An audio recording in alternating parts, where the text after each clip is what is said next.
नमस्कार दर्शक बंधु मु वास्तुविद भागीरथी बिंधाणी एवं मोर वास्तु संदेश चैनल को आपको स्वागत करुच्ची। जो दर्शक बंधु मैंने मोर वास्तु संदेश चैनल देखुं लाइक शेयर और सब्सक्राइब करूँ जहाँफल मोर उत्साह उद्दीपना बढ़ी रस आपण सम्मुखें यहपरी वास्तु और ज्योतिष संबंधी तथ्य किसी उपस्थापना करुवी। आज आम जाना पितृदोष कुंडली में के भाव थे आपको पितृदोष लगे आउ तार पितृदोष लगी कौन आपन को अनुभूत हो पितृदोष जदि आपको लगी ताले क्यों उपाय करी आपण छोट छोट उपाय करी से पितृदोष आपण मुक्ति पाई परिबे। हाँ दर्शक बंधु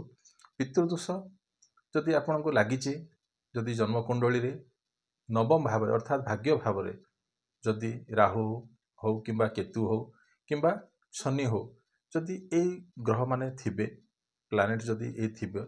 ताहले कौन हम आप जानवे जे आपन को पितृदोष लगी जहाँ भी परिस्थिति आपण कुंडली रे जेते माने राज्य को थिले मध्य भी पितृदोष आपण को परिशान आसो घरे कलह सृष्टि हम आपण कौन करेंगे ना एमती कथा कही बसती जे कि आप परिवार भितर कौन हो ना मन मुताबक आसी थाए पिता पुत्र भितर किए क्या कथा शुणापे अराजी था यहाँ हूँ गोटे बड़ दोष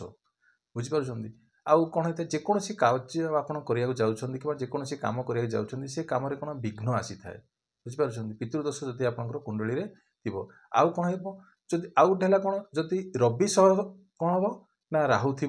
कि शनि सह जदि राहु थी कि शनि सह जदि केतु माने जो कहली रवि सहित राहु थी माने एटा हूँ ग्रहण दोष बुझीपार ये दोष आउ शनि सहित भी जदि आपंकर राहु थी ताहले कौन हम शनि तो सर्वदा कौन रोगरे पीड़ित आसवे बुझीपार शनि और सहित जदि राहुर जदि युति थी जन्मकुंडली जेकोसी भाव में ये परिशानी आसो आपड़ पितृदोष हिसाब से आप ग्रहण करेंगे आउ कौन है ना शनि सहित केतु जदि कुंडली थे ताहले आपण कौन हम ना पितृदोष हम तो जदि ये पितृदोष आसो यहाँ कौन हो ना आप केमती कौन कर छोट छोट उपाय करके पितृदोष मुक्ति पाई। हाँ जे कौन करेंगे ना आपड़ देखिए जो आप घर जो चाउल थी है चाउल को कौन करेंगे चाउल को भाजी दे कौन करेंगे चूना करदे चूना कर सारापर घी पकईदे बुझीपार घी करके लडू बनईदे बुझीपार जो रहा चाउल को गुंड करके ग्राइंडिंग को भाजी देकर फास्ट गुंड करके कौन करेंगे लडू को माने घी सहित मिसई कंपोज कर मिसई कौन करेंगे लडू बनइबे कौन करेंगे काउ को हो किंबा आपन जेकोसी आपन पाखे जदि नदी हो कि झरणा हो जदि ये सब जिनस जदि आपन पाखे सहजरे अच्छी जदि आप पाइपुं से जाइए कौन करेंगे शनिवार दिन माछ मान जदि नदी पोखरी मैंने जाऊँ तो माछ मान खाइबा देवे आ नचेत कौन जदि काउ को भी आपड़ जदि खाइबा आप दौरान ताहले किछि उपाय करी आपन ये जो पितृदोष मुक्ति पाई। आउ कौन हो जदि आप आजिकल तो त्रिपेंडी श्राद्ध भी करा जाउची पितृपुरुषों जदि पितृपुरुष जदि पूर्वजन आप अशांति थे ताहले यू ग्रह दोष आपण जन्मकुंडली ये सब परिलिखित हम बुझी से कौन करेंगे प्रत्येक दिन जदि आप पाखे जदि भागवत बही अच्छी कि आपंकर पुराण शास्त्र बही अच्छी सेटा नीतिदिन आप पठन करेंगे आ ब्राह्मण को भी भोजन देवे बुझीपार। हाँ आपंकर जो रहा मासकू थरे लेखा हो कि वर्ष जो दिन धार्य अच्छी पितृपुरुष मानकर से दिन कौन करेंगे कौन करेंगे भोजन करेंगे अर्थात केमी भोजन करेंगे जहाँ भी कर दिवस गुड़ाक जमी आपंकर जो पितृपक्ष पड़ुची से दिन तो आप टोटाली जो 15 दिन खंडे जो रोच पितृपक्ष हाँ से दिन सेतिक दिन आप कौन करेंगे नाम कौन करेंगे जल देवे खीरी देवे खीरी अर्थात खीरी बनइबे खीरी को बनई सारा पर कौन करेंगे गोटे गोटे पात्र ने पात्र सी जो खाद्य मान खीरी तापर जो आपंकर पूरी हाँ जो पूरी करके तो कौन करेंगे खीरी टाक रखिए जो गोटे पानी ग्लास भी रखिए छोटिया गोटे ये पात्र रे पानी ग्लास रखिए आउे जो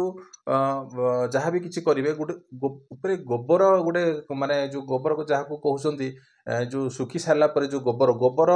उपर ये सब जिनस गुड़ा रखिदेवे बुझीपार पितृपुरुष नाम कौन करेंगे गोटे गोबर सुखिला गोबर रे कौन पूरी रखिले तापर खीरी रखिले तापर पानी से अनुसार गोटे गोबरटा आप करदे बनईकि आप सुखे रखिकी ये सब जिनस आप से प्रक्रिया करेंगे तापर कौन करेंगे ये जो गूगल धूप मिलूँ गूगल धूप जो आसूँ हाँ ताकू लगे कौन करेंगे सेठी रखीदेवे आ ताकू पानी छड़ेबे है घर बाहर यहाँ ये प्रक्रिया आपन करेंगे सब सब जिनस सरंजाम रेडी करी ये सब खाद्य पदार्थ कौन घर बाहर करेंगे आ ब्राह्मण को है प्रति संक्रांति हो किंबा तांको पूर्णिमा दिन हो हाँ संक्रांति हो पूर्णिमा हो अमावास्या दिन हो ये भाया दिन देखिकी कौन करेंगे ना भोजन तांको देबे आ तांको पाखरे किछि खाद्य अन्न तांको सहित वस्त्र मध्यम किछि जदि पारुछन्ति जदि सक्षम होउछन्ति ताहले तांको वस्त्र मध्यम तांको देबे एई छोटिया छोटिया उपाय करिकी आ तो सहित प्रतिदिन प्रत्येक दिन तुलसी वृक्ष मूले बुझि पारुछन्ति तुलसी वृक्ष मूले कौन करेंगे जल तो निश्चित अर्पण करेंगे तो सहित गुड़ है गुड़ किसी अर्पण करेंगे ताहले मध्य भी किछि किछि उपाय करी ए पितृदोष रु आपण कौन करेंगे ना मुक्ति पाई परिबे कहीं पितृदोष जहाँ को लगी लोक जानी पारती ना समय सीमा एमती हो जाए जे परिवार समस्त को ए प्रकार खाली जे खाली घर व्यक्ति को ए परेशान आसी थाए ताहा नहीं घर जो माने सदस्य थे से आपड़ी पुओ थी कि झील थी कौन कार्यक्षेत्र करा जेकोसी कार्य करा सब जिनस परेशान आसी था घर सदाबले अशांति माने सृष्टि होता है आउ जदि पारे प्रत्येक शनिवार दिन पितृपुरुषों नाम है पितृपुरुषों नाम घर मुख्य द्वार पाखे राशि तेल गोटे दीप राशि तेल गोटे दीप कौन करेंगे ना पश्चिम दिग को मुह करिकी हाँ तांको नाम हो कि पूर्व दिग को जदि पारुछन्ति उत्तर दिग को मुह करी दीप लगेगी आपण कौन करेंगे पितृपुरुष को स्मरण करूँ कहीं जदि पितृपुरुष जदि अशांति थे घरे भी आपंकर संतान सुखर व्याधित आसो संतान सुखर भी कौन हम बाधा सृष्टि कर जो नुआ जो कपल्स थे कि जहाँ भी थे से कौन संतान उत्पत्ति बहुत कष्टकर हम तो से कहुई पितृदोष बड़ दोष आउ जदि आपण जो रहा त्रिपेंडी श्राद्ध जदि आप ताहले भी यही पितृदोष रु आप मुक्ति पाइबे तो ये तो थिला आजर टॉपिक पितृदोष उपर आपको बतैली पितृदोष कि ग्रह को द्वारा होता है आउ तार कौन समस्या दे था आ तार उपाय आप कौन करेंगे ये सब जिनस आप पितृदोष रु मुक्ति पाई पारे ये तो थिला आजर टॉपिक रही नमस्कार।